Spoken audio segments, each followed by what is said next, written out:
धीरज का फल कहानी का शीर्षक है। नीरज नामक एक मेहनती युवक एक छोटे से गांव में रहता था। उसे मेहनत और कर्म पर बड़ा भरोसा था। साथ ही साथ अपने नाम के मुताबिक उसने धीरज की भी कोई कमी नहीं थी। उसने कड़े परिश्रम और रात दिन एक करके पढ़ाई में एमए की डिग्री हासिल की थी। परिवार उसका दरिद्र था।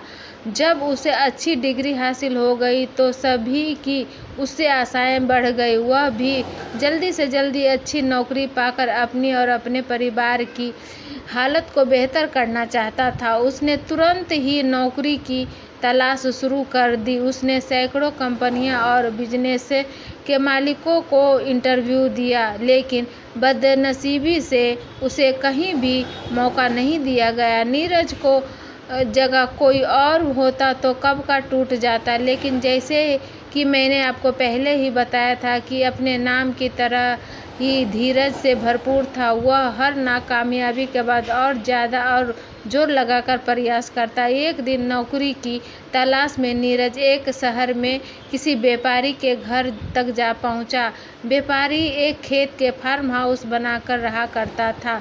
नीरज जब वहां पर पहुंचा तो व्यापारी अपने घर से गाड़ी में बैठकर कहीं जा रहा था, तो नीरज ने उन्हें रास्ते में ही रोका और उनसे विनती की कि वह नौकरी की तलाश में उनके पास आ पहुंचा है। अगर उनके पास कोई भी काम हो तो प्लीज़ उसे दिया जाए। व्यापारी ने नीरज को अच्छी से देखा और उसकी बातों पर गौर किए। व्यापारी ने कुछ सोचा और नीरज से कहा कि तुम काम करना चाहते हो? नीरज ने कहा, जी हाँ, मैं काम करना चाहता हूँ। व्यापारी बोला, मेरे इस फार्म हाउस में वहाँ पर 2 कुएं हैं। एक कुआं में पानी है, दूसरे में नहीं है। मैं चाहता हूँ तुम रस्सी और बाल्टी की मदद से एक कुएं का आधा पानी दूसरे कुएं में डाल दो। यही तुम्हारा काम है। यह काम खत्म करने के बाद मेरे ऑफिस में आकर मुझसे मिलना। इतना कहकर एक कार्ड नीरज को देकर व्यापारी वहां से चला गया। व्यापारी के जाते ही नीरज ने एक क्षण का भी विलंब न करते हुए तुरंत उस काम को शुरू कर दिया।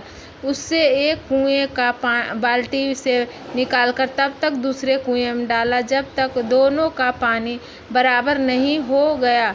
4-5 घंटे तक यह काम निरंतर करते रहने के बाद नीरज व्यापारी के ऑफिस में जा पहुंचा। नीरज ने व्यापारी को जाकर बताया कि उसने व्यापारी का दिया हुआ काम पूरा कर दिया है। व्यापारी ने नीरज से पूछा कि क्या वह और काम करना चाहता है। नीरज ने शांति से जवाब दिया कि वह और काम करना चाहता है। व्यापारी ने उससे कहा कि जाओ, दूसरे कुएं का पानी जो तुम अभी अभी उसमें भर कर आए हो उसे वापस पहले वाले कुएं में डाल दो। नीरज ने बिना एक भी क्षण का इंतजार किए और न ही इस बात का कोई मतलब समझे कि व्यापारी आखिर ऐसा क्यों कर रहा है, जाकर अपना काम शुरू कर दिया। फिर से 4-5 घंटे तक निरंतर काम करने के बाद जब वह व्यापारी के पास पहुंचा तो व्यापारी ने उसे उसके काम के बदले 500 रुपये दिया और उससे पूछा कि क्या वह फिर से काम करना चाहता है। नीरज ने काम करने के लिए हाँ कहा तो व्यापारी ने उसे अगले दिन बुलाया। नीरज ठीक समय पर व्यापारी के पास पहुंच गया और व्यापारी ने कुछ दिनों तक नीरज को वही पुराना काम कुएं से पानी निकाल कर दूसरे कुएं में डालने का दिया।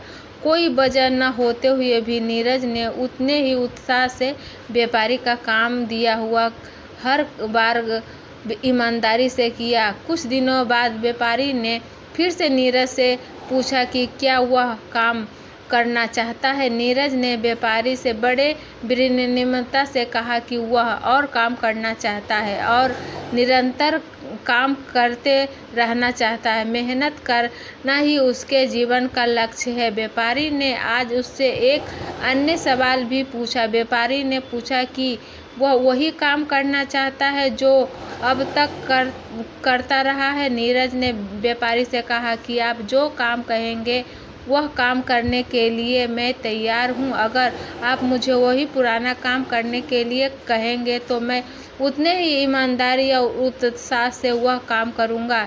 व्यापारी इस बार नीरज के पास गया और उसकी पीठ थपथपाते हुए बोला, शाबाश बेटा, मैं तुम्हारा धीरज की परीक्षा ले रहा था। मैं देखना चाहता था कि तुम अपने काम के प्रति तुम्हारे बॉस के प्रति कितने ईमानदार हो। आज से तुम मेरे मैनेजर हो। व्यापारी की बात सुनकर नीरज नस नस में खुशी की लहर दौड़ गई। उसे अपने आप पर बहुत गर्व हुआ। उसने व्यापारी को धन्यवाद दिया और फिर अपने घर पहुंचा और घर वालों को बताया कि आखिरकार उसकी मेहनत और धीरज का फल मिल गया। तो दोस्तों, नीरज की कहानी से हमें सीख सकते हैं कि हमें अपनी कोशिश में कितना ईमानदार होना चाहिए, और अगर हम हमारी कोशिश में अच्छी मेहनत और ईमानदारी रखते हैं तो धीरज भी रखनी होगी, तभी हम उस लक्ष्य को पा सकेंगे जिसकी हमें कामना है।